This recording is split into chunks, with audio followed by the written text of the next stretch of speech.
Hello, everyone. Welcome to Connecting with the Stars. I'm Mary Edwards. I'm here with Dave Barnett, aka Dave the Mystic. You'll hear about for obvious reasons in a minute.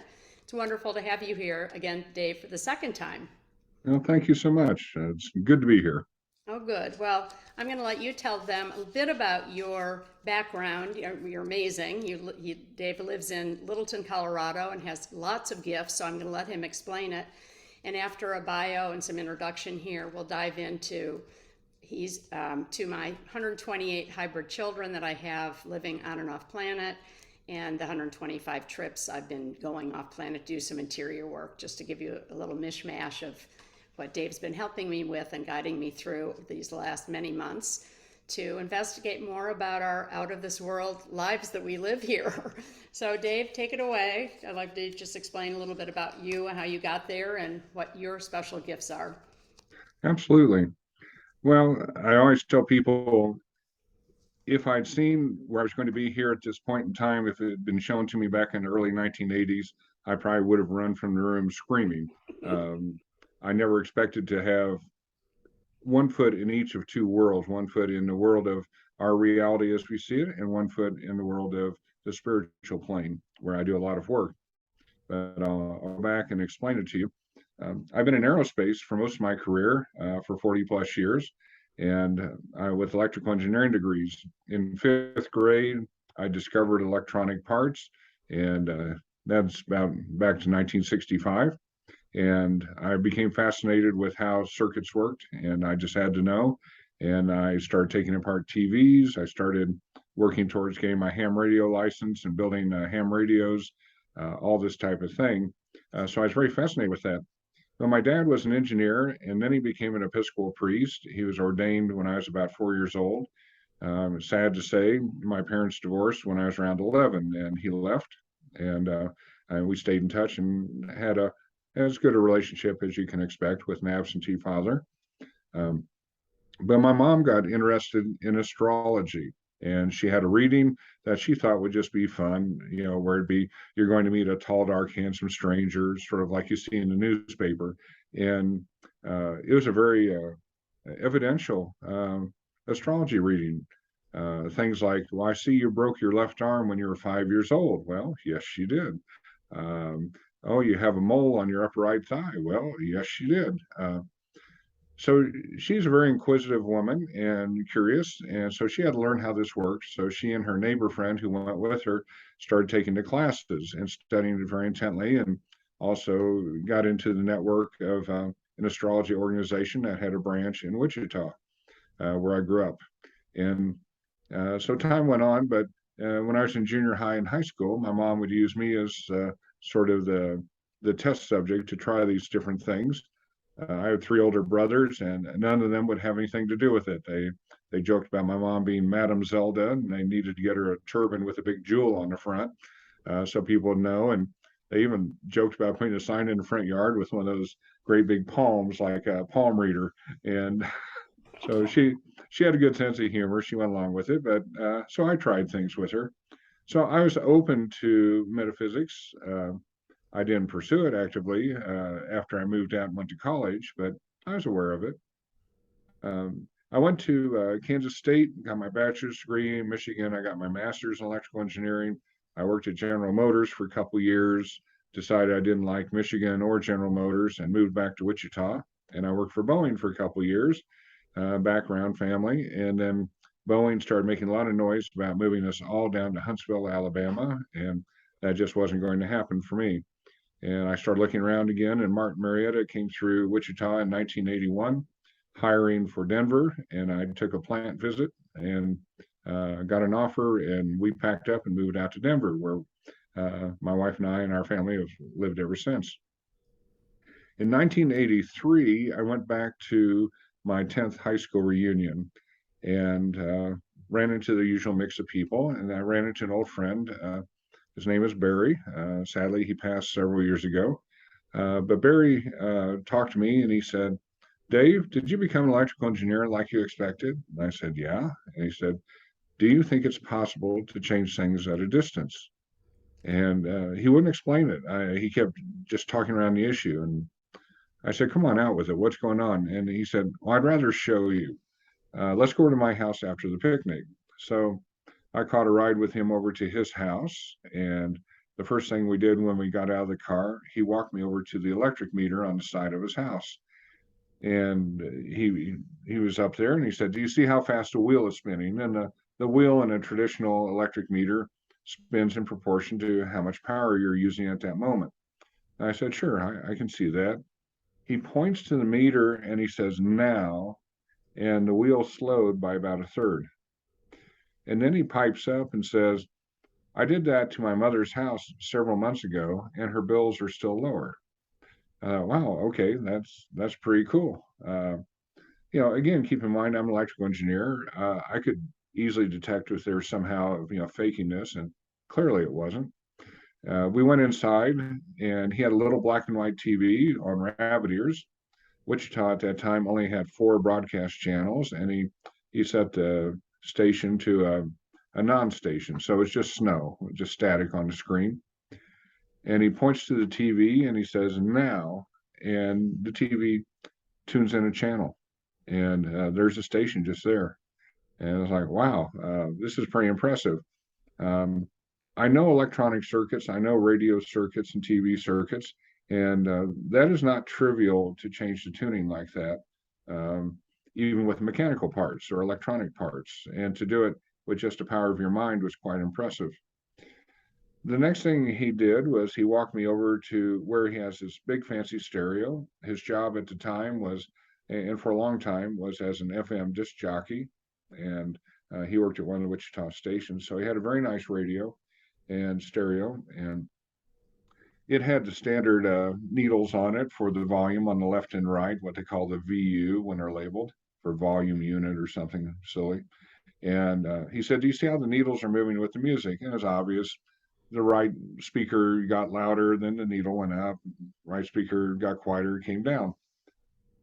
He points at the stereo and he goes, "Now," and the needles go out of phase with the music. So when the music gets louder, the needle goes down, and when it gets softer, the needle goes up.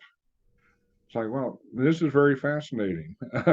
He said, "Well, I want to show you another one." We go back out to his car, and we climb in the car, and he starts it and has it just idling with his hands and feet off the controls. And he kind of points towards the engine and says, "Now," and the idle starts dropping off and drops to the point where the car is stalling. And then he announces to me, he says, "Yeah, I can stall other cars in traffic." And I'm sitting there, wow, this is pretty fantastic. And this is the point when I talk to audiences about this, they all start laughing because we'd all love to have the capability to stall other cars in traffic, um, especially on some of the freeways here in Denver. And I'm sure out there in your area of the country, that'd be a handy tool too. Um, so he said, one more thing, let me show you something else. And so he drove downtown Wichita to the radio station, and we went in the back door and went to the room where they have all the meters that gauge the performance of the transmitter. Now, this was a 50,000 watt FM station, and he pointed out there was a digital panel meter, and it was reading 99.6. And he said, that is the percentage of the 50,000 watts that's going out the antenna right now. Now, as an electrical engineer, knowing the technology at that time, I can tell you there might have been, to get 50,000 watts out that antenna, there may have been 90,000 watts of power consumed off the grid to make that transmitter work. But he said, "Do you see how it's stable?" I said, "Yeah, 99.6 rock solid." He said, "I can lower the output power on the station.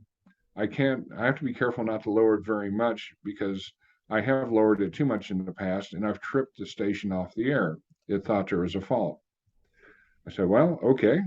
And he said, "Do you see how it's stable?" I said, "Yeah, absolutely stable." And he points at it and he goes, "Now," and it drops to 99.2. So that's 0.4% of 50,000 watts plus the overhead power that he just controlled with his mind. And I have to tell you, over the years that we tried different experiments, every time he tried an experiment that we could come up with, he always got an effect. Um, I found very, very few people in the literature who can manipulate electronics on a big scale.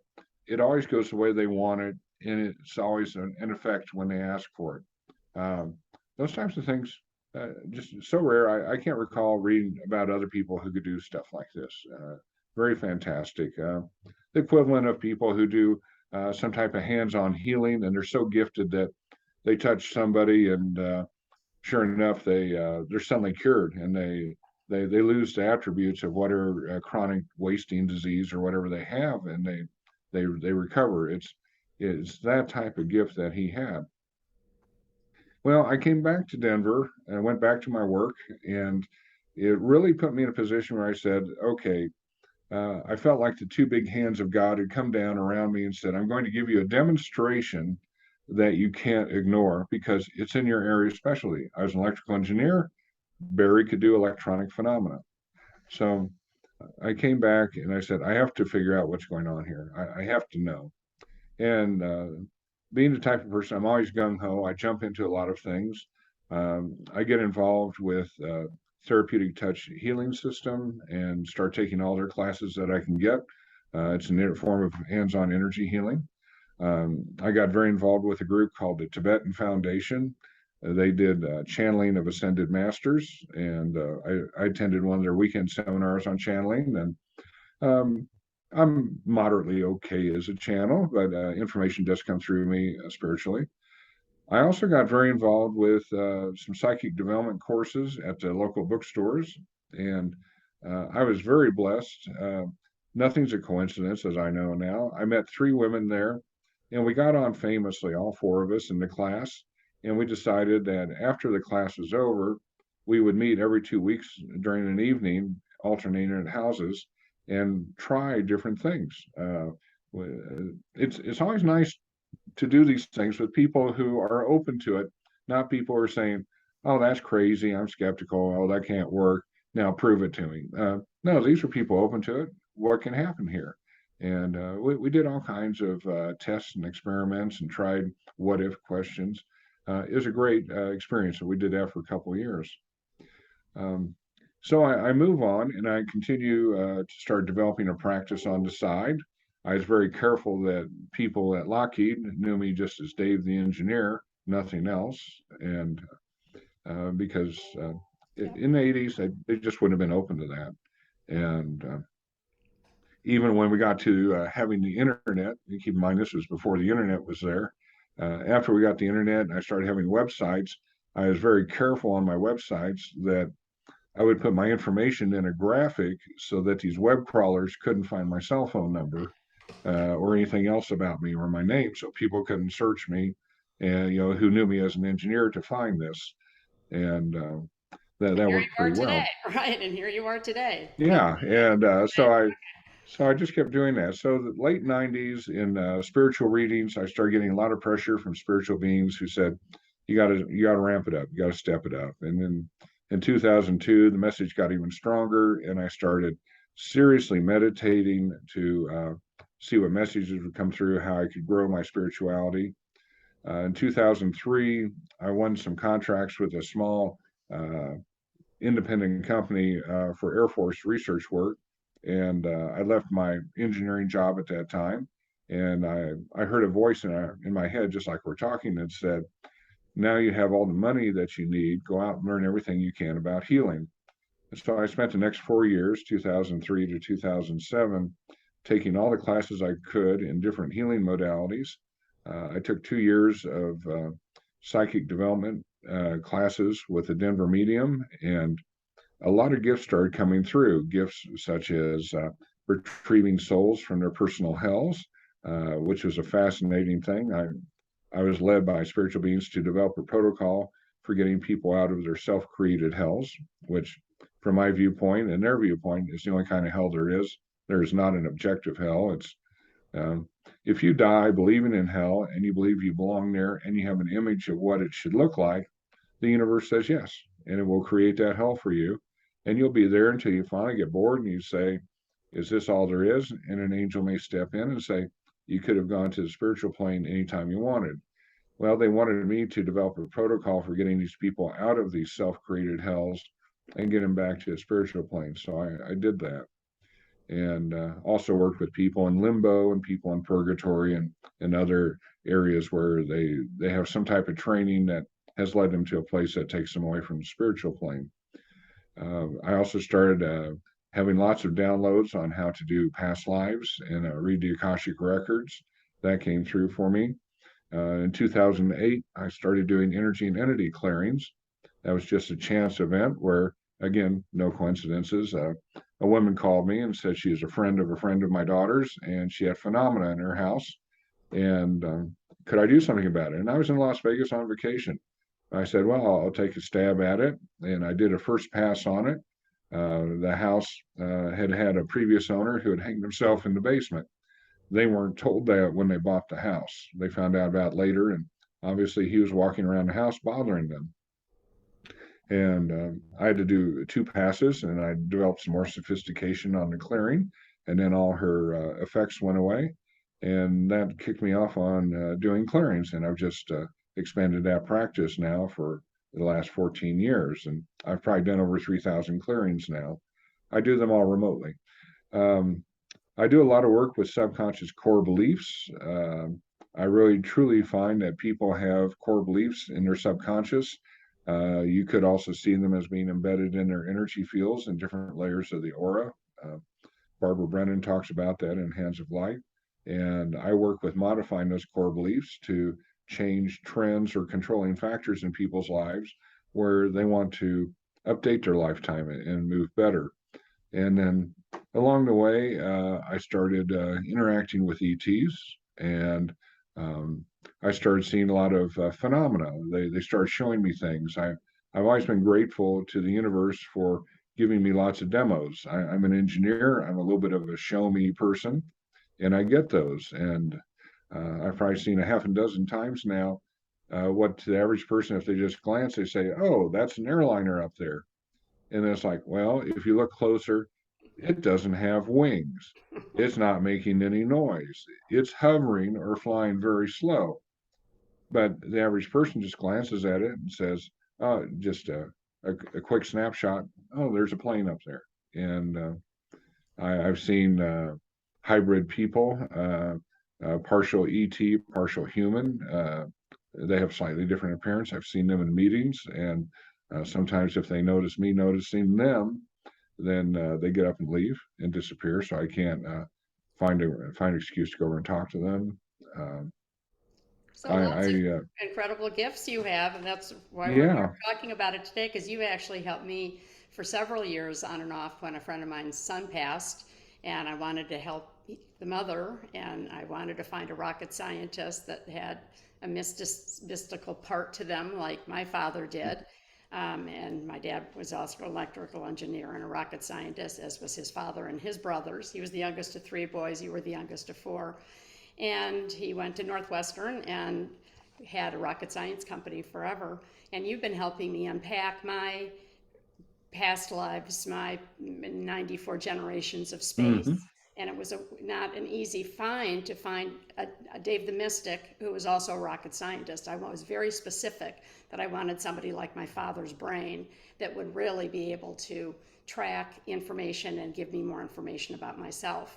And just briefly, too, before we dive into some of the hybrid children in my 94 generations of space and some of the off planet work I've done, my father, like you, had all those gifts. And I didn't know about, I knew he was a rocket scientist with a big aeronautical aerospace company for my whole lifetime, all these 70 years that I've been alive. But he never spoke to me about it because he wasn't able to, because of his work with NASA and the US government and the military from World War II till when they sold the company in the 1990s. But during that time, Werner von Braun worked with him, as maybe a couple few of you listening have heard me talk about a little bit. And then I meet Dave to really help dig through some of why, I was on a craft at age 5 with my father. Why was he there? Why wouldn't he talk to me my whole life? So anyway, and I've been off planet a couple hundred times. I have a bunch of hybrid children. I knew I was pregnant through my college and early years before I had my old children in the late 30s. So I had lots of questions that I had put aside after doing my career of interior design and architecture and development and stuff at firms. Worked at NASA for several years, worked globally and locally, space lifting spaces. I have and one of my special treats, gifts is being able to read spaces, interior spaces. My dad was the rocket scientist. My mother's father was an architect, so I grew up with Earth and outer space. But anyway, I've been wondering. I'd done past life work for on and off since I was 18. When I moved to Boulder, Colorado, went to CU. We have that in common too. I lived there for about 10 years and worked at a firm that designed the Star Trek logo and did work globally. But I kept having these dreams other than my going on a craft at age 5 and age 6 and age 10, which I'm just starting to unpack really and waking up now to all of these experiences over the last couple of years. So Dave has helped me look back at the weaving of the thread of design and healing that I've had in my family that go all the way back. And maybe you could just speak to that a little bit, because you could probably relate it more than I, why they picked me, why I was there, and then we can go into the hybridization, my kids, that goes back from my father to my grandfather and down to my kids. So love you to hear. Sure, You've been sure. so helpful with it. Well, it's been a fascinating journey working with you, and for the listeners out there, they are careful in the spiritual plane on what they reveal and the pace at which they reveal it. Um, what are the reactions if you were told that you're half ET and you had no preparation for that? Many people would either be in shock or they would discount it. Um, you see the same thing when you talk about past lives and you say, oh, if you spring it on somebody too quick and you say you've had a past life where you were a murderous thug in a jail and you're a very bad guy, and they'd say, oh, and they're in shock. And so you have to prepare people for this. And I think when this information comes through, such as all the information from Mary, it's come through in a slow stream. If Mary had heard all this stuff that we've discovered right at the very first part, she might have just closed the book and said, no, I'm not ready for this, and walked away. But we've spent a year or two gradually enhancing this experience. And so when you look at the big story, it goes back way back to somewhere around 0 AD, the beginning of our current numbering system for time after the BCs were over. And uh, there's a lineage that was started or discovered that had some DNA threads that were to be nurtured, to be enhanced over time, to be sorted. Occasionally, some branches might be sort of pruned off of this path coming forward in time, and over 2,000 years, which if you just talk on average, a generation is 20 years for when you start having kids, then we're talking 40 to 50 generations. And this particular lineage that has come down to Mary has just kind of carried on. You might have heard that some people talk about, Jesus had children, and there's a lineage out of that. We also talk about royalty in Europe, where you really can't be the King of England or the Queen of England unless you have that royal blood and you have that path. And it doesn't matter who you've married. Uh, you have to be genetically tied to those roots. And so genealogy is a big thing there. Genealogy was a big thing in the Old Testament. If you look at Kings and Chronicles, is who begat who begat who begat who? What is that thread that comes through? And so Mary's family lineage has this very long thread, and certainly, things change over time, and people fall off of the family tree. Sort of like we talk about, well, the nuts fall off the family tree, but Mary has this, wonderfully long path, and when you start getting into the history that she's been able to access through looking at her family lineage, you go back to the 1700s, you start seeing famous people, you start seeing royalty, and then you come into this lifetime, and Mary's parents and grandparents, great grandparents, all led very fascinating, very actualized lives. They weren't shrinking violets. They didn't settle for being the streetcar porter. You know, it just wasn't in the cards for them. Opportunities were there, and so um, Mary's had a very fascinating life, and it looks very much like there's an encouragement out of a number of groups of ETs, but especially the Pleiadians, to encourage this, so that we end up with who Mary is today. And Mary has some interesting genetics and things that you might say to the average person, this would be a challenge. This would be hard to overcome in this lifetime. These are problems growing up. These are problems interacting with people. These are problems going through school. Um, the flip side, Mary may be wired in such a way that um, she is a good receptive vessel or a vehicle for different pieces of information that are coming through that need to come through, and also gifts and skills she has, to the point that as we worked with this, we found that um, Mary and her expertise do get borrowed periodically at night to go to other planets, other places, to do work using her gifts that she's developed here in a lifetime of all the design and architecture and art and working with color.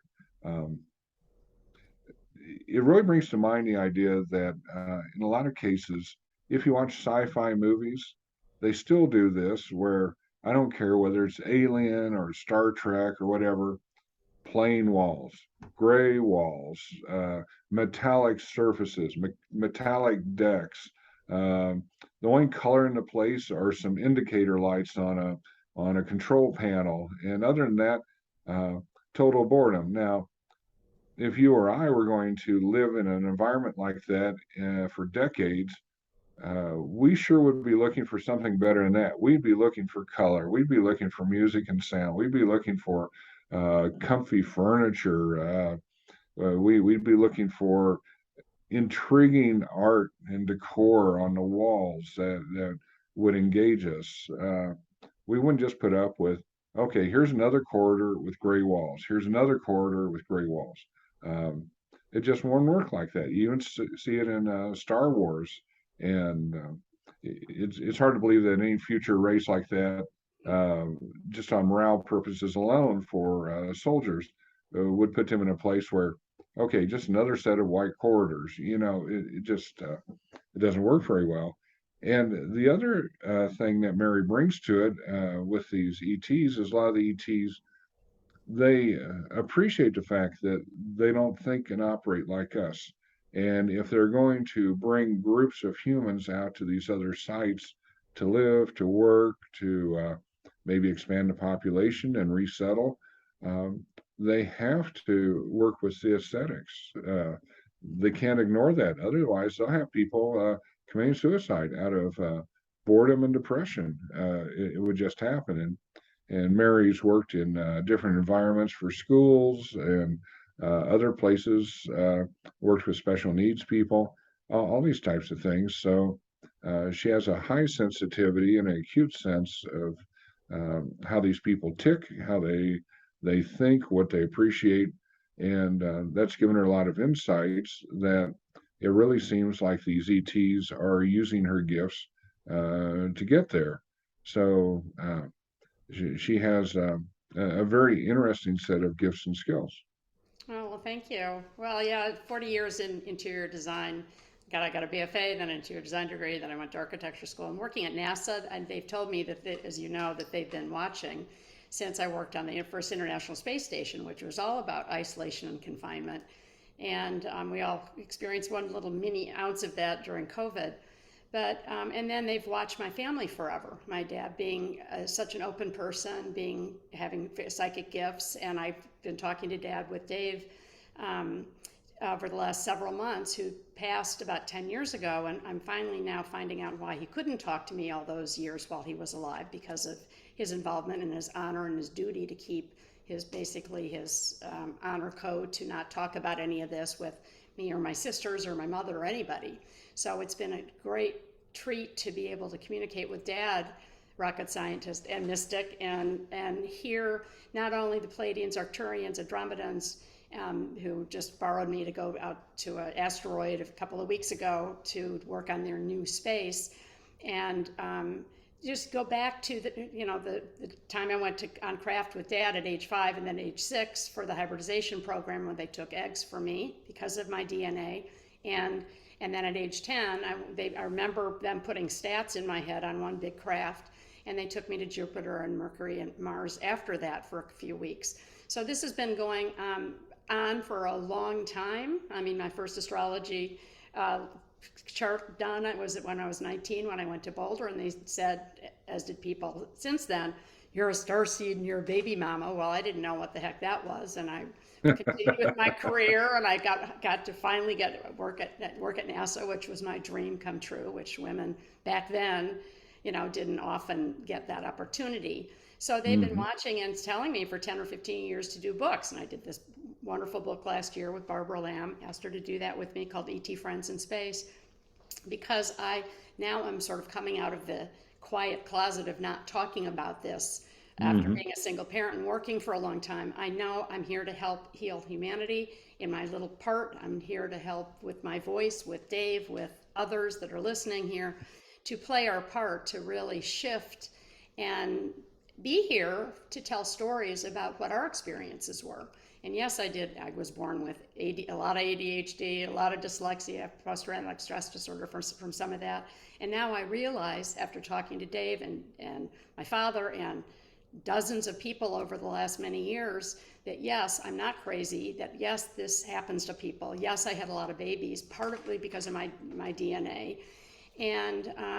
And that's why I've also been taken off planet to do subsurface interiors of these cold caves where I work with ETs and different species and humans to really create better, happier, healthier environments inside these dark, cold caves, like I've done here on Earth. This was a dark, cold cave, even though it's got a big window. It was gross when I bought it. It was dark walls, even in a very superficial sense. That's what I'm here to do on my little part that I play.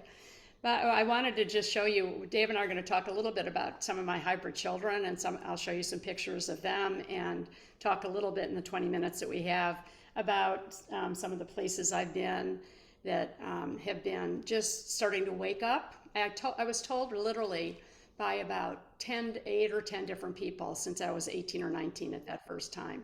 When I was in India 40 years ago with my rug business, in New York and Hong Kong, all the places I've worked and lived, and they'd come up and they'd say, you're a hybrid mother, don't you remember? You don't remember yet. And I said, well, no, I just have these memories of being on craft when I was little and time traveling and going underneath, sort of seeing Atlantis and a lot of water and people and civilizations and underneath the Egyptian tombs, and I had a lifetime there as an architect.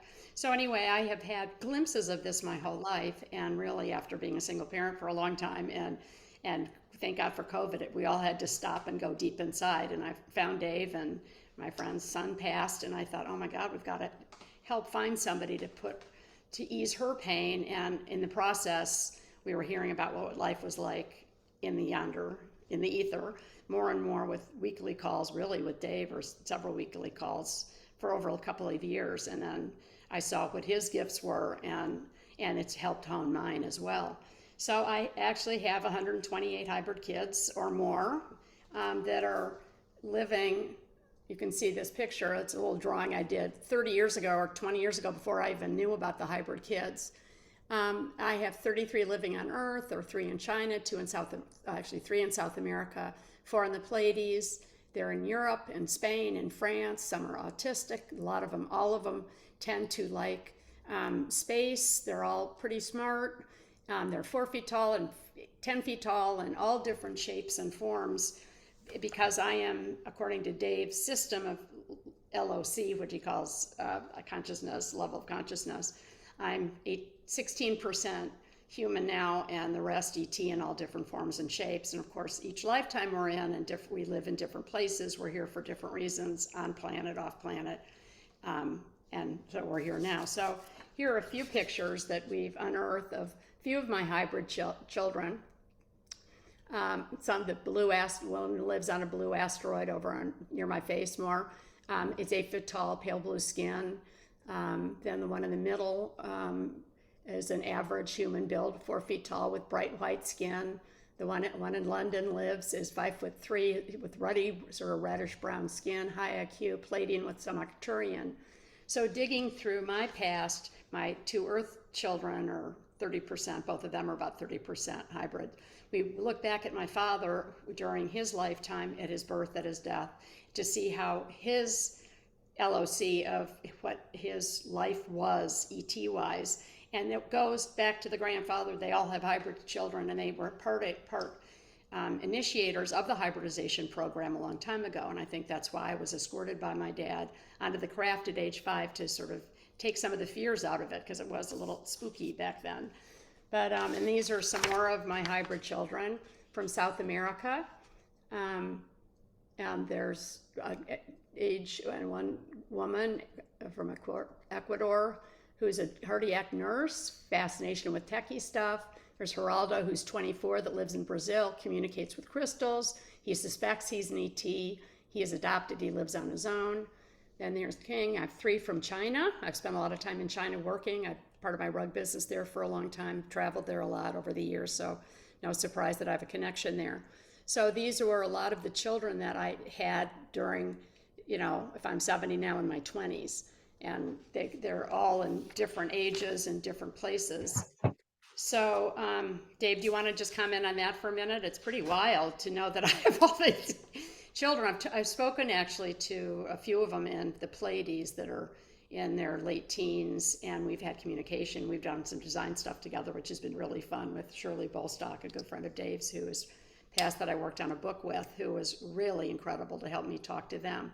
But anyway, do you want to talk about the hybridization or any of the kids, just how that works a little bit for people that don't understand? And there's some more too on, the blue people. I've got 25 hybrids that live on a 4-mile long craft. That's a 260-year-old spacecraft. And we're not going to go through all 28 of them, of course, here. We're just giving you a smattering of my children, which I hope someday I can meet and talk to some of them. But yeah, if you could explain it, Dave, I know you're Sure. Well, there's some people who've postulated, and I think there's probably some truth to it, that in our DNA we have 23 strands, and some people who work on more of the ET focus, they say we have 23 because we're the combination of 23 different races. I don't know if that's specifically true, but I think there's certainly an element of truth in it. And one of the big pictures things that I see is we're moving towards a major energy shift, vibrational shift, however you want to call that. 2012 was certainly turning the corner on big things happening. There's a reason the planet feels like everything is hurry, hurry, rush, rush. Everybody pay attention. Everybody get annoyed. So you start coming out of your burrows and seeing what's going on, like prairie dogs, instead of hiding out underground. And I think part of this is the opportunity to help modify our DNA through energetic hybridization to be able to handle the shift that's coming. One of the things that was fascinating to me in one of the Edgar Cayce books that he wrote with his son was he felt that some people had severe nervous system damage because they were being moved upwards too quickly in vibration. He said it's kind of like blowing fuses on the wiring on your house, too much energy. So a lot of what I see happening with Mary, other people doing this type of thing, people looking at all this, is we are being modified and prepared so we can handle these higher vibrations. Otherwise, they might be very harmful. This even goes back to the idea that you run into in the spiritual plane, that there are multiple levels to the spiritual plane, and you kind of bubble up to your natural level. And if you try to go to a higher level when you're not prepared, the energy is just too intense. One of the analogies I heard was it's like trying to walk up to somebody arc welding with with no eye shield and trying to look at what they're welding on. It's just too intense. Um, so I can sort of see that happening for us. Many people talk about moving into the 5D reality. Um, the 5D reality may look very much like what we have here. It may be a totally different way of comprehending and communicating. And it would be helpful for people to be evolving towards that so that it's not overwhelming. Um, we really don't want anybody left behind. Certainly, we realize that there are people who have different personalities and some have pretty negative personalities, but we're still looking for ways to move people forward. I would say the other thing that we've seen in the past 4 or 5 years, um, we've seen a lot of people leave the planet. A lot of people have passed, some very unexpectedly young, and you could say, well, that's because of COVID, that's because of this, that's because of that. And it's like, well, but there's a lot of other people who just they're in their 60s, they've had a good career, they're healthy, they've been checked out by the docs, and one day they find them in their house and they've dropped dead.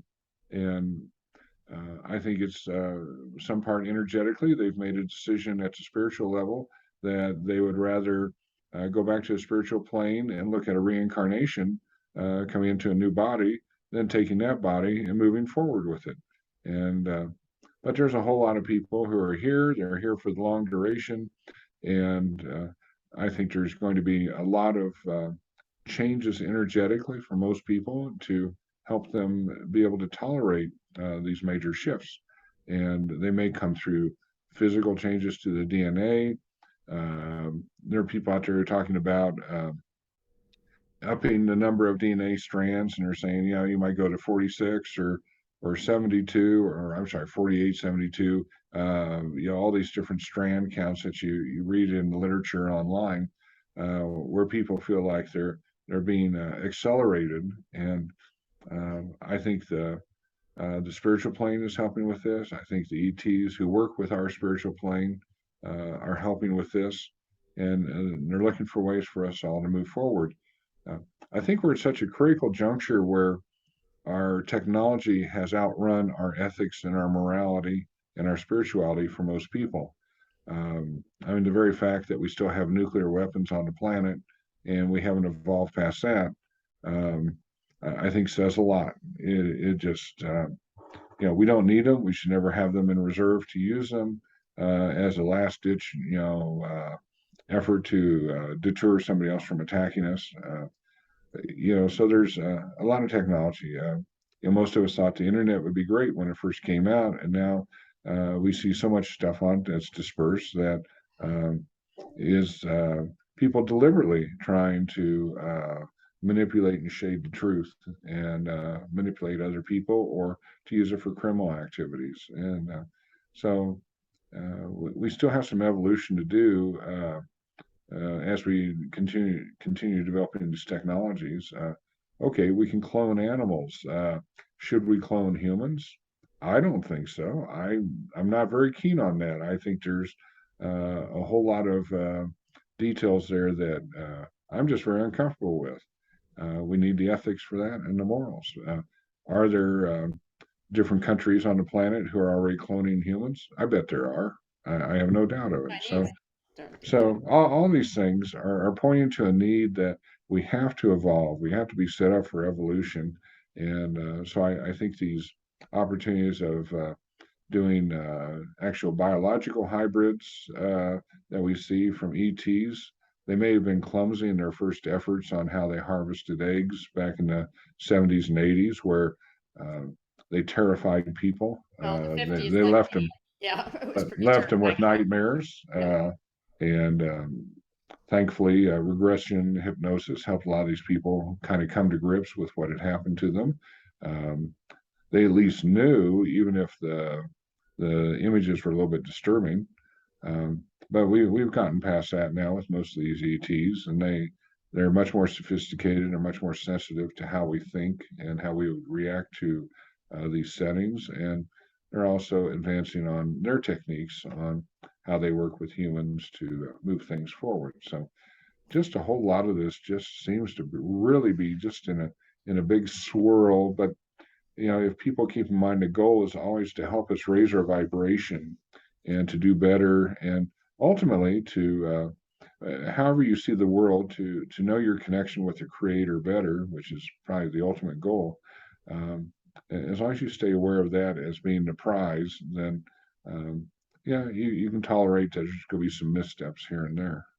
Well, that's why we're here today talking, and it's what connecting with the stars is, like stars with you that have had these experiences, and like me, we know we're in a big revolution right now and a big reset and reboot post COVID, and we know the ETs are here. I've known since birth that I was protected, and they just keep supporting me and nurturing me and giving me more information and more support all the time. All the time. They come and visit me here, check out my apartment, which is really sweet, a lot more the last few weeks. Hmm. And just to even just, have them asking me to come up and take these dark, under a cave like dwellings in this inside of these, subsurface of these planets, to even have somebody come up. They call me the artist or the scientist or the designer. To even they want to include humans in this decision along with the ETs, so it's a more cross-cultural interior, like I've done Hmm. hospitals and hotels and the space station in the 1990s with Dr. Von Clearwater at NASA at Moffett Field. I mean, we were thinking then, how do you make it humane for all? And that's what we're coming to, is the leveling out, hopefully, the frequency to lift the people up who are so trodden and fear-based instead of more love-based, like we are more and more all the time. Hmm. And the speed of this, that we are seeing the whole sort of collapse of our financial systems or religion. I mean, everything is shifting right now, like 52 car pickup. And it's fascinating to see where we will end up.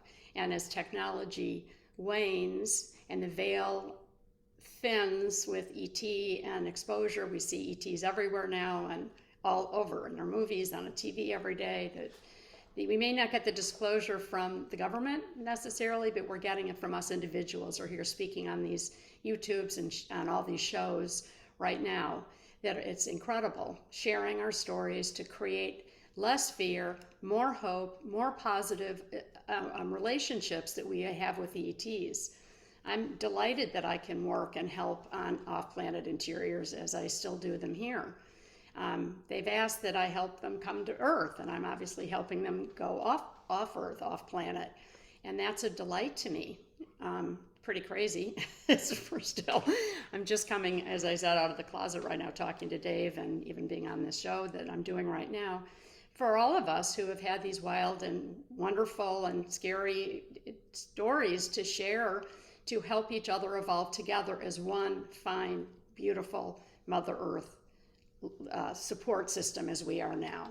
We want love, we want oneness, we want unity, we want people to rise up and protect Mother Earth and Father Sky and prepare for the future and prepare our kids for the future, so they're not freaked out like I was a lot of my childhood, because I wasn't able to have my parents explain to me what the heck was going on. And that's why, Barbara Lamb in my book and a couple other books that I'm working on right now I hopefully are going to help condition and prepare kids and adults, because the parents buy the books and read with the children, to help them understand and be an aid to them that, like on humans, small percentage of humans are terrible, a small percentage of ETs are terrible. If we can all band together and share information and stories of positivity and how we can help each other, the ETs are really wanting to help us. We have to clean up our own mess that we created here on Earth. They can't help us, but they're watching and they're hoping, they dislodge, nuclear sites. They're showing us themselves more and more every day all over the world. It's really wonderful. And they come and visit and remind us to remember, which I am right now with Dave's help and my own help, that we can, and remember that we can only learn so much at a particular time. And I did wake up at 70, and I've been waking up for my whole life trying to remember what I've done and how I can help more here now. So anyway, I loved our talk. I love being here with you, Dave, because you show so many different insights in my path that I would have never been able to figure out all by myself. And I'm glad I can help. Yeah. yeah, well, I really appreciate it. So I know your website is davethemystic.com. people want to reach you for a That's the session. best way. Yeah, Yeah. the best way. And again, I think we're all here to help create happier, healthier lives however we can. We all play our part. And Dave's a great example of that. I've met so many people the last few years since I've been sort of trickling out into the world of this. I'm so grateful that I have found you and all these incredible people from CAN, Conscious Awakening Network, and all the people that are banding together right now to create a whole new system. It feels like the 60s to me. It's really a love fest that's starting to come in. I know there's a lot Hmm. of turmoil, but we are going back to those times where we want to make love, not war. We don't want wars. I mean, I was on the cover of Time magazine protesting in Boston in 1969 with my boyfriend from Harvard at the time, going, "Oh my God, I can't believe what are we doing down here?" So Hmm. we know that we're all growing together, and we're sharing our stories together to heal and share our gifts so we can help all different people of all ages to expand and manifest and set Hmm. our intentions high to help heal the planet, which we're doing, and make the world a better place. Have a little more loving kindness with each other each day, that we're all learning daily to feel more and have more empathy for everybody. So, anyway, a pleasure to be with you again, Dave. Do you have any other parting thoughts here today before we head off? Well, just something for people to think about when I muscle test on how many of what you think are ordinary people out there walking around on the streets and the stores as you attend different things. I usually get around 3 to 4% of those people are non-traditional humans. They're hybrids or visitors. They might even be spiritual beings that have incarnated temporarily just to walk around with us. So keep that in mind when you're looking at other people or feeling the vibration is that some of those are not traditional run-of-the-mill humans, and they are generally here to help us or to at least observe and step in if they're really needed. But they're all curious about what we're going through now, so that they wouldn't miss this. This is the latest Hollywood thriller for them, and they're all gathering on the red carpet to watch how it's going to play out. So. Yeah. Keep that in mind.